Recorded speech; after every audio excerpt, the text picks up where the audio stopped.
So let me show you what you get when you get a concrete guy who just pours things and there's no respect to the house and where the level should be. So this is just a normal house. We just demoed out all the concrete, right? And then you look where the old concrete elevation is. The old elevation is literally 1 inch above the weep screed.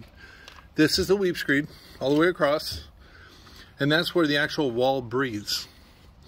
But the concrete guy just poured it high, no big deal, and guess what happened? They had some water problems on the inside of the house on the flooring because the elevations were too high, and yes, during one of those weird California rains, some water came in. So make sure when you're hiring the right contractor, you ask the right question so that you know exactly what's going on, and then the price obviously will follow. And then something else to look at, not one drain. Not one.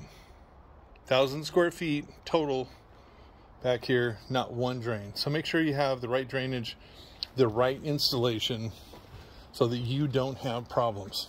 So anyway, Dave Pratt, 714-588-8634. Oh, I forgot to mention, what is a proper elevation for a California house?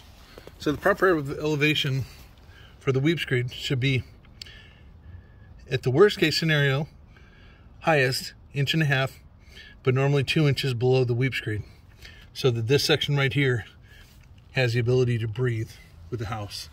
So, and also so that the water, if there is any water of too much rain, it goes up against the elevation of the foundation and not on the house and the stucco and everything else. So know who you're hiring. Anyway, Dave Pratt, 714-588-8634.